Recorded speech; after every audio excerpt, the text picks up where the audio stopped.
Students, welcome to ixambee. This is Sonal Siklani. और IBPS AFO 2024 के जितने भी एस्पिरेंट्स हैं उनके लिए हमारी एक सीरीज चल रही है, 10 मिनट सीरीज, जिसमें कि हम शॉर्ट में आपको जो इम्पॉर्टेंट कॉन्सेप्ट्स हैं उसके बारे में बताते हैं और इससे रिलेटेड जो क्वेश्चंस आ सकते हैं वो भी हम आपको यहाँ पर शो करेंगे। तो आज का जो हमारा टॉपिक होने वाला है वो टॉपिक है रिलेटेड इस क्वेश्चन से, जो कि IBPS AFO 2021 में आया था। क्वेश्चन था, to prevent erosion in hills which of the following practice is done. So ये आपके ऑप्शंस है और इसका जो आंसर है वो आपको इस जो पूरा सेशन है इसके एंडिंग तक आपको पता चल जाएगा। ठीक है, नेक्स्ट भी एक और क्वेश्चन है जो कि 2020 में क्वेश्चन आया था। After sheet erosion minute finger like structures are formed if not taken care of, these are called as. तो इसमें से क्या इसका आंसर रहेगा? आप जब वीडियो पूरा आप देख लें तो उसके बाद नीचे कमेंट सेक्शन में ज़रूर मुझे बताइएगा इनके आंसर्स क्या हैं। ठीक है, तो आज का जो टॉपिक है हमारा, ये तो समझ में आ ही गया होगा आपको कि टॉपिक है हमारा सॉइल इरोजन का। तो जान लेते हैं इरोजन के बारे में। फर्स्ट थिंग कि इरोजन होता क्या है। ठीक है, इरोजन हम जनरली सोचते हैं कि जो ऊपर से डिटैच हो गई, बस वही सॉइल नहीं। इरोजन का पूरा अगर हम डेफिनेशन देखें तो क्या होता है, ये डिटैचमेंट होता है, यानी कि अपर लेयर, ठीक है, जो ऊपर की लेयर्स होती हैं सॉइल की, स्पेशली फर्टाइल लेयर्स जो कि रिस्पॉन्सिबल हैं फॉर प्लांट ग्रोथ या फिर हमारा जो क्रॉप प्रोडक्शन करना होता है उसके लिए रिस्पॉन्सिबल है। ठीक है, सो उनका डिटैचमेंट और उसके साथ ही साथ वो डिटैच होकर के कैरी हो जाती हैं किसके थ्रू? डिफरेंट एजेंट्स होते हैं, जो वाटर, विंड या फिर कोई ग्रेविटेशनल फोर्स अगर एजेंट की तरह काम कर रहा है तो वो एजेंट एक जगह से दूसरी जगह लेकर के जाएगा और वहां जाकर के उसे डिपॉजिट कर देगा। ये पूरी प्रोसेस होती है सॉइल इरोजन की। ठीक है, हमारे लिए जनरली डेंजरस कौन सा इरोजन होता है? टॉप लेयर का सॉइल इरोजन, क्योंकि टॉप लेयर ही फर्टाइल होती है, that is only responsible for growing of the crops. ठीक है, अब ये सॉइल इरोजन तो वैसे तो नेचुरली चलता रहता है। ठीक है, नेचुरली जो नेचर है वहाँ पर सॉइल इरोजन की प्रोसेस नेचुरल है कि एक जगह से कट के दूसरी जगह जाएगी। तो नेचुरल जियोलॉजिकल इरोजन तो होता रहता है और इसकी स्पीड क्या होती है? इसकी स्पीड उतनी होती है जितना कि सॉइल फॉर्मेशन की स्पीड होती है। ठीक है, तो जितने रेट पे सॉइल फॉर्मेशन हो रहा है उतने ही रेट पे नेचुरली इरोजन होता है। लेकिन due to man made activities, जैसे कि डिफॉरेस्टेशन वगैरह कर दिया हमने, ओवरग्रेजिंग करवा दी, ठीक है, उसकी वजह से क्या है, ये इरोजन की जो प्रोसेस है ये एक्सेलरेट हो गई है, ये इसकी स्पीड बढ़ गई है। स्पीड किससे बढ़ गई है? सॉइल फॉर्मेशन का जो रेट है उससे ज़्यादा बढ़ चुकी है, और इसलिए अब इसको क्या कहते हैं हम? एक्सेलरेटेड इरोजन, जिसके लिए मैन रिस्पॉन्सिबल है। ठीक है, नेक्स्ट चीज जो इसमें इंपॉर्टेंट है, देखिए जनरली इरोजन क्या होता है, दो टाइप से हम जनरली पढ़ते हैं। एक होता है आपका वाटर से और दूसरा हो गया विंड, जो मेजर है। ठीक है, तो पहले सॉइल वाटर बाय मतलब सॉइल इरोजन बाय वाटर हम देख लेते हैं। तो ये क्या करता है, मोस्टली जो आपका इरोजन होता है, अगर मैं 100% इरोजन मान लूँ तो उसमें से 80% जो इरोजन के रिस्पॉन्सिबल है दैट इज वाटर। ठीक है, सो 80% इरोजन क्या है? वाटर की वजह से होता है।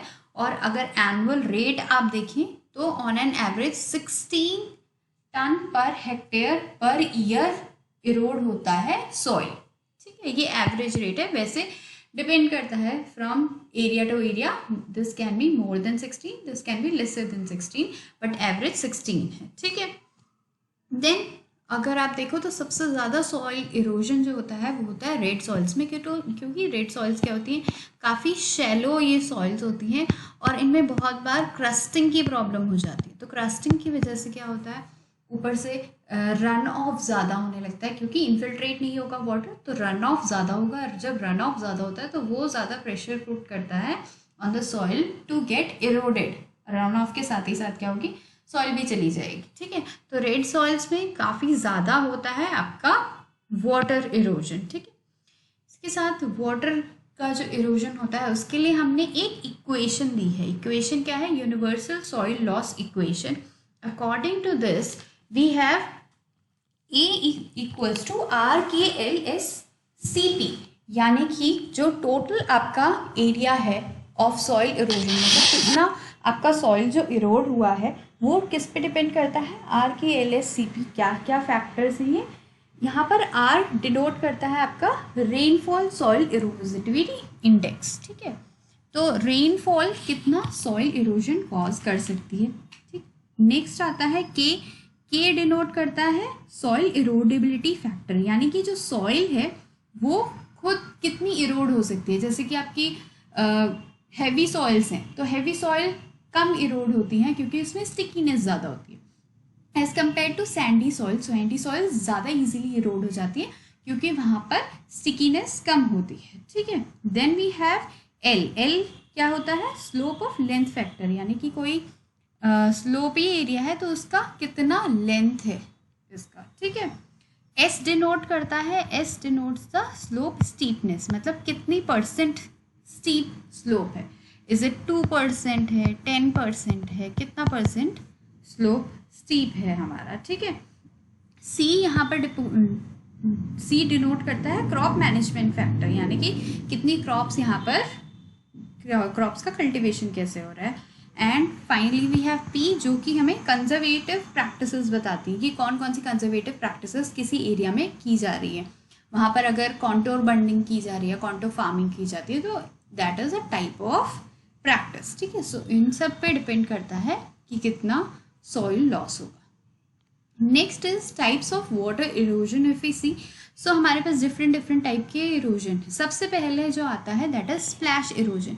स्प्लैश इरोजन क्या होता है, जब वाटर ड्रॉपलेट्स नीचे गिरती हैं तो सिंपल जो सॉइल के जो पार्टिकल्स हैं इस पर जब कोई भी वाटर ड्रॉपलेट गिरेगी तो ये एक जगह से दूसरी जगह जो डिस्प्लेस हो जाता है उसको भी हम क्या कहते हैं, इरोजन कहते हैं। ज़्यादा इसमें बहुत ज़्यादा इरोड नहीं होता है, बहुत ज़्यादा डिस्टेंस पे इसका डिपोजिशन नहीं होता। ज़्यादा आप अगर देखें एक्सटेंड तो अराउंड 1 to 1.5 मीटर तक ये हमारी जो सॉइल है वो रीलोकेट हो सकती है, ठीक है, स्प्लैश इरोजन के केस में। देन नेक्स्ट आता है आपका शीट इरोजन।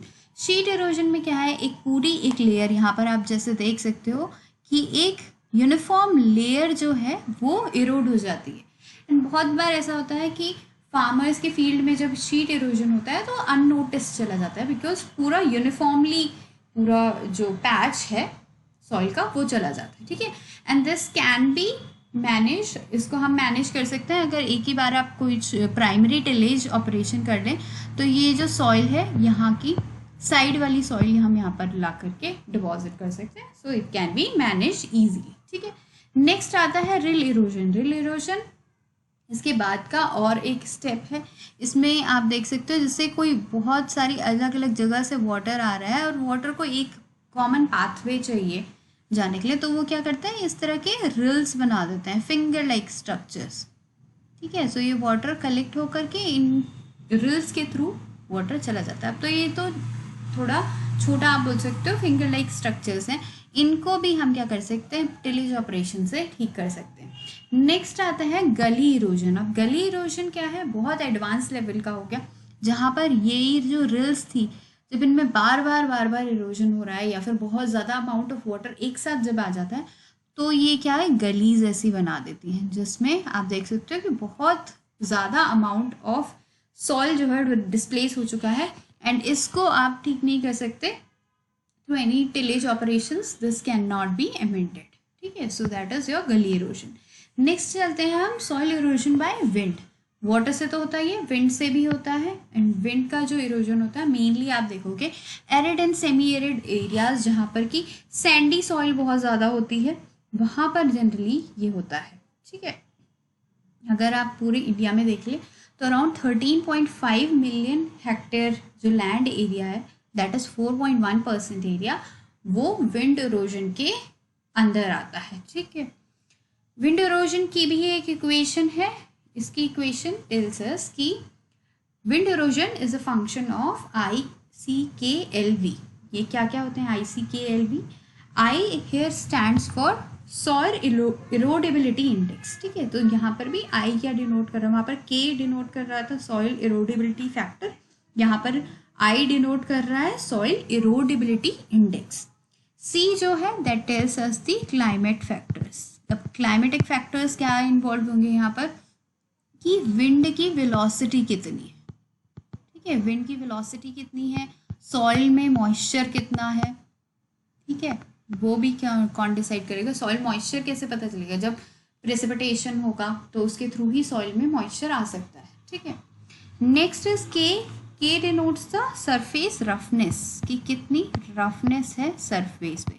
अगर बहुत ज़्यादा फाइन पार्टिकल्स हैं तो बहुत इजीली जो विंड है वो इरोड करके चली जाएगी। अगर क्लॉडी पार्टिकल्स हैं तो फिर थोड़ा डिफिकल्ट हो सकता है क्योंकि हैवी हो जाएगी, ठीक है। So K tells you about the roughness factor. Then we have L.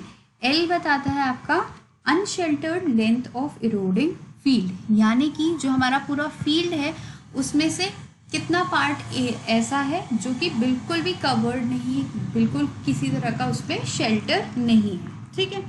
And finally आता है V. V tells about the vegetative cover factor, यानी कि वेजिटेशन कितने एरिया पर है, ठीक है। सो ये विंड इरोजन की इक्वेशन है। अब इसमें टाइप्स ऑफ विंड इरोजन अगर हम देखें तो 3 तरह के मोस्टली विंड इरोजन के टाइप्स होते हैं। फर्स्ट आता है आपका सरफेस क्रीप। तो सरफेस क्रीप में क्या होता है, जो भी हमारे पार्टिकल्स हैं वो क्या करेंगे, सरफेस पे ही एक जगह से दूसरी जगह पर रिलोकेट हो जाते हैं। अब ये कब होता है, जब विंड की वेलोसिटी बहुत ज़्यादा नहीं है, हल्की है विंड की वेलोसिटी, तो उस वजह से जो हैवी पार्टिकल्स होते हैं सॉइल के वो थोड़े डिस्प्लेस होने लगते हैं, ओवर द सरफेस ही रोल करते हुए चलेंगे। नेक्स्ट आता है सॉल्टेशन। सॉल्टेशन में ये जो पार्टिकल्स हैं, जब विंड की वेलोसिटी थोड़ी ज़्यादा हो जाती है तो ये पार्टिकल्स एक जगह से दूसरी जगह बाउंस करते हुए जाते हैं, so that is called saltation. और थर्ड आता है आपका सस्पेंशन। सस्पेंशन में जब बहुत ज़्यादा विंड की स्पीड हो जाती है या फिर आप आपके जो सॉइल पार्टिकल्स हैं बहुत छोटे हैं, तो इस वजह से जो विंड है वो अपने साथ क्या ले जाएगी, सॉइल के पार्टिकल्स लेके जाएगी, और ये जो सॉइल पार्टिकल्स हैं ये सस्पेंडेड रहते हैं इन दी एयर। सो ये है टाइप्स ऑफ विंड इरोजन। अब इनको काउंटर करने के लिए, यानी कि इरोजन को कम करने के लिए, there are different agronomic and soil management practices. इसमें आती है फर्स्ट आपकी कवर क्रॉप्स है। Cover crops are those crops जो कि फटाफट से ग्रो करके, बहुत इनका फोलिएज एरिया काफ़ी ज़्यादा होता है तो फोलिएज से ये पूरा लैंड को कवर कर देते हैं, तो those are cover crops. Strip cropping होती है जहाँ पर ऑल्टरनेट रोज हम लगाते हैं, एक रो ऑफ क्रॉप हम लगाते हैं जो कि इरोजन परमिट करती है, इरोजन परमिटिंग क्रॉप्स, जैसे कि वो वाली क्रॉप्स जिनकी शैलो रूट्स होती है, ठीक है। दूसरी होती है हमारी जो इरोजन रेजिस्टिंग क्रॉप होती है, जिनकी जो रूट्स हैं बहुत ज़्यादा डीप होंगी, तो स्ट्रिप क्रॉपिंग उसमें करते हैं। बफर स्ट्रिप होती है। बफर स्ट्रिप्स में हम स्ट्रिप्स में ऐसी क्रॉप्स लगाते हैं जो पेरेनियल क्रॉप्स होती है, ठीक है। सो पेरेनियल क्रॉप्स यानी कि बहुत टाइम तक ये स्ट्रिप में रहेंगी ये क्रॉप्स, और जब भी बहुत टाइम तक रहती है तो वो जो सॉइल है उसको थोड़ा कॉम्पैक्ट कर देती हैं ताकि इरोजन ना हो उसमें, ठीक है। Agro forestry is also one of the things that can prevent the erosion. जो भी ट्रीज होंगी वो विंड की वेलोसिटी को क्या कर देंगी, कम कर देंगी, ठीक है। मल्चिंग होता है। मल्चिंग से भी डायरेक्ट कॉन्टैक्ट आपका एयर का या फिर रेनफॉल का या वाटर का direct contact with the soil नहीं हो पाएगा। Then you have conservation tillage, जिसमें कि हम टिलेज ऑपरेशंस कम कर देते हैं ताकि जो सॉइल है ज़्यादा कॉम्पैक्ट रहे। इंजीनियरिंग प्रैक्टिसेस हम क्या क्या कर सकते हैं, कॉन्टोरिंग कर सकते हैं, यानी कि जो स्लोप है उसके कॉन्टोर्स के अराउंड ही क्या करेंगे, फार्मिंग करेंगे। कॉन्टोर फार्मिंग भी इसे कहते हैं, ठीक है। कॉन्टोर बंड्स क्या होते हैं, यहीं पर अगर हम बंड का फॉर्मेशन कर दें तो वो भी एक तरह से सॉइल इरोजन है उसको प्रिवेंट करता है। टेरेसिंग कर सकते हैं, सॉइल पिटिंग भी कर सकते हैं। सॉइल पिटिंग में भी क्या होता है, ये भी हिली एरियाज में ही करते हैं जहाँ पर स्लोप बहुत ज़्यादा है, तो बीच बीच में हम डिचेस बना सकते हैं जिससे कि वाटर अगर बहुत स्पीड से आ रहा है तो ये डिचेस में भर जाएगा इंस्टेड ऑफ गोइंग डाउन, ठीक है। तो ये सारी प्रैक्टिसेस हैं of preventing the soil erosion. अब अगर आप IPS AFO के लिए ही प्रिपरेशन कर रहे हैं, अगर आप उसका पहले प्रीलिम्स टारगेट कर रहे हैं तो प्रीलिम्स के लिए मॉक टेस्ट देना बहुत इंपॉर्टेंट है। और मॉक टेस्ट IExamB में आपको सिर्फ 99 रुपीज़ में मिल रहे हैं, वो भी 30 full length mock test. So you should not be losing this opportunity, go and avail this. And उसके बाद हमारे पास मेंस के भी हैं, मेंस का भी मॉक टेस्ट पूरा किट है 199 रुपीज़ में, 25 फुल लेंथ मॉक टेस्ट आपको यहाँ पर मिल जाएंगे। इसी तरह से अगर आप चाहते हैं कि मैं ये सीरीज़ कंटिन्यू करूँ और भी नए टॉपिक्स लेती रहूँ, तो आप नीचे कमेंट सेक्शन में लिख सकते हैं कि कौन सा टॉपिक आप चाहते हैं कि हम नेक्स्ट वीडियो में लें। और अगर आपको इसी से रिलेटेड कुछ क्वेरी है, डाउट क्वेरी है, तो नीचे आप कमेंट सेक्शन में लिख सकते हैं। Thank you for watching.